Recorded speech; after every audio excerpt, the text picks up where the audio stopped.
so lief vir my, nooit sal hy my vergeet. Hy sal en bewaar my God op wie ek vertrou. Here is so lief vir my, nooit sal hy my vergeet.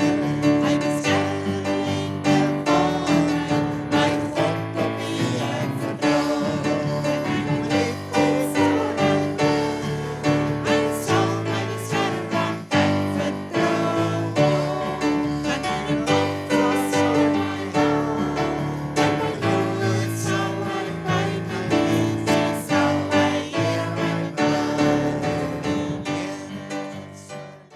Nou goed, die een dingetjie wat ek nou vir oggend wil doen, wat miskien so bietjie anderster is as die normale. En dit is dat die van u wat nou so hardloop, weet, gek is soos wat ek en my broer Barend daarbo is, en suster Magda, en laat ek sien, o ja, my broer hardloop ook af en toe, nou laat ek aan dink, jy weet. Nie baie nie, jy weet, maar ja, hy het dan ook 'n komrits agter sy rug, né? En as hy nou nie gehoor het nie, of as hy nie onthou het nie, vandag is nou Komrits in Durban, hulle hardloop van Durban af Pietermaritzburg toe, hulle noem dit die opwedloop, of die uprun, en ek wil vir jou sê, al ons hardlopers se oë is net daarso. En ons almal hoop dat Gerda Steyn gaan dit nou weer 'n keer wen. Op hierdie stadium, as ek nou reg verstaan, dan is sy nou nog baie sterk op pad daarna om wel vandag weer te wen. Sy sal dan nou so iets van, was dit nou die 5de, 6de vandag, keer wat sy dan kan wen. En ek het vir ons klap hier op die dorp, het ek gesê, en vir ons kusstreek het ek gesê, ons gaan 11 minute oor 9 gaan ons vir hulle bid. So kan ek jou vra om gou jou oë saam met my te sluit, né? En dan gaan ons bid vir al die hardlopers. Ek dink daar is so wat 21,000 van hulle wat ver oggend daar hardloop. En jy sal nou dink, ag, dis nou hierdie of daai, maar ek kan vir jou boekdele vertel van hoe, as jy nie weet hoe om te bid nie, sal Komrits jou leer bid. Dis 'n ding wat ons al ons hardlopers vir mekaar sê, as jy nie weet hoe om te bid nie, sal Komrits jou leer bid. So kom ons bid gou vir 'n oomblik vir hulle. Hemelse Vader, baie dankie dat U ons mense gemaak het.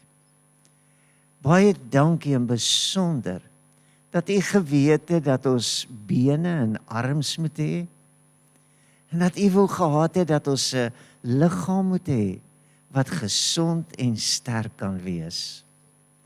Dat U wou gehad het dat dit met ons al die dae van ons lewe goed mag gaan.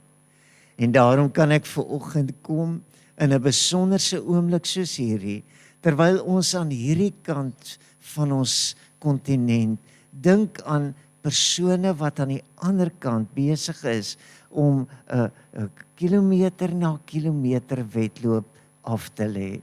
Here, wil ons bid dat elkeen van hulle ook in die belofte van 'n gebed, dat ons hulle wil ondersteun en wil dra, dat hulle sal bewus raak in hierdie oomblikke, dat daar's iemand wat vir my bid. En Here, daarom het ek groot vrymoedigheid om te vra, dat U vir elkeen van daardie Komrits atlete 'n teenwoordige God mag word, dat hulle sal weet, dis nie net mense krag nie, dis U krag, en dis U wat ons in staat stel. En Here, as ons so vir hulle bid wat ver oggend gesond en sterk is, en dapper is om so iets aan te pak, wil ek uit my hart uit bid, vir elkeen wat ver oggend seer het. Ek wil bid vir elkeen wat met pyn worstel. Elkeen wat ver oggend met een of ander siekte of krankheid te maak het, dat U sal na vore tree, dat hulle weer met geloof sal uitreik, soos die vrou na die soem van U kleed, en dat hulle sal weet, daar is wonderwerkende genesende krag van God, wat kan inkom en wat 'n verskil kan maak. En daarom bid ek, Here, dat ons ook as gemeente hier in Walvisbaai getuienis sal dra van die genesende en die herstellende en in staatstellende krag van God in ons lewens. En laat ons nie sal toegee aan die ou vyand wat ons wil stikkend maak en seer en siek nie. Ek bid daarom besonder dat ons as 'n gemeenskap sal kan sterk staan en sal kan sê, ons vertroue is op die Here God van hemel en aarde, skepper en maker van elke mens is U en U naam is bo alles. Daarom wil ek bid vir die toekoms van elkeen teenwoordig. Ek wil bid vir hulle wat vanoggend nie hier kan wees nie en ek wil vra, maak 'n verskil. Laat dit vir almal bekend wees dat die Here is 'n helper en hy sal ons nie in die steek laat nie. Word dan verheerlik. Dit bid ek in Jesus se naam en ons almal sê amen en amen.